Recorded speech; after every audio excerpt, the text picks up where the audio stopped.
தெனாலிராமனை எப்படியாவது விரட்டிவிட வேண்டும் என்று நாம் நினைத்தால் இந்த மன்னர் அவனிடமே இடைக்கால மன்னர் பொறுப்பை ஒப்படைத்துவிட்டு வேங்கை நாட்டுக்கு சென்றிருக்கிறார்.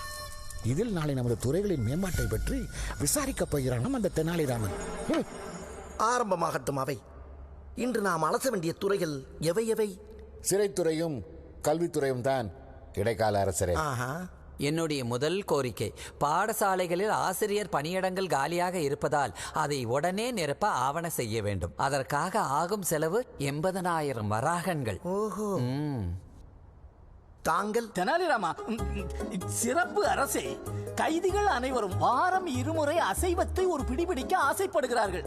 அதற்காக ஆகும் செலவு 1,00,000 வராகன் தான். உடனே நிறைவேற்றுங்கள். மரத்தடி பள்ளிகளை கட்டிடங்களாக மாற்ற ஆகும் செலவு 2,00,000 வராகன். இருக்கட்டும் இருக்கட்டும். சிறைச்சாலைக்குள்ளே ஒரே புழுக்கமாம். கைதிகள் அவதிப்படுகிறார்கள். அதனால் சகல வசதிகளும் கூடிய நவீன சிறைச்சாலை ஒன்றை கட்டினால் நன்றாக இருக்கும் என்பது என் தாழ்மையான கருத்து. அதற்கு செலவாகும் தொகை வெறும் 3,00,000 வராகன் தான். ஓ, அப்படி என்றால் வசதியுடன் கூடிய ஆடம்பர சிறைச்சாலை கேட்கிறீர்கள்.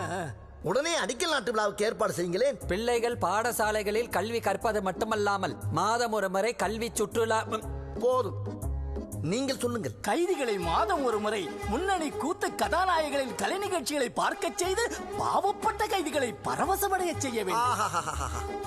கைதிகளின் மனதிலும் கலையை வளர்க்க ஆசைப்படுகிறீர். ஆம், அப்படித்தான். என்ன ஒரு விசாலமான எண்ணம். அரங்கேறட்டும். போதும், நிறுத்துங்கள். நானும் பார்த்து கொண்டே இருக்கிறேன். கல்வி அமைச்சர் கேட்கும் எந்த திட்டங்களுக்கும் செவிசாய்க்காமல் சிறைத்துறையை மட்டும் மேம்படுத்த முயற்சிக்கிறீர். என்ன இது? எல்லாம் உங்களுக்காகத்தான். இவருக்கு இருக்கும் தொலைநோக்கு பார்வை கூட உங்களுக்கு இல்லாமல் போய்விட்டதே.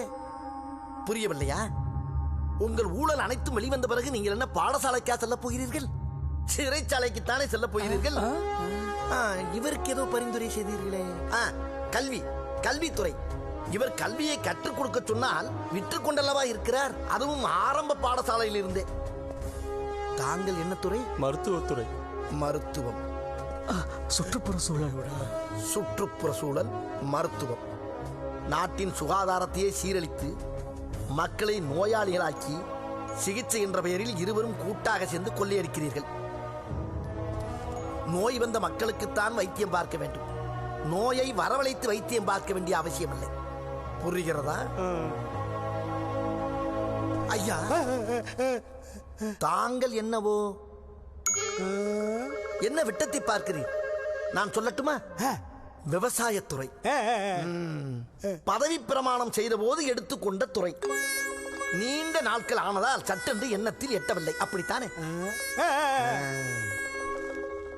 விவசாயத்தை அடியோடு மறந்து விட்டீர்கள் ஐயா. இன்று நெல் முளைக்கும் இடமெல்லாம் கல் முளைத்துக் கொண்டிருக்கிறது. நீங்கள் எண்ணிக்கைக்காக சேர்க்கப்பட்டவரா? தவறை செய்வதற்கும் படாத பாடுபட்டு அதை மறைப்பதற்கும் நீங்கள் செலவழிக்கும் உங்கள் சிறந்த மூளையை நல்ல திட்டங்களுக்கு பயன்படுத்தியிருந்தால் இன்று நம் நாடு உலகத்திலே முதலிடத்தில் இருந்திருக்கும். அதை விட்டுவிட்டு அந்நிய நாடான சீனாவிடம் நம் நாட்டை தாரை வார்க்க பார்க்கிறீர்கள். இதற்கு நீங்கள் மக்களிடம் பதில் சொல்லியே ஆக வேண்டும்.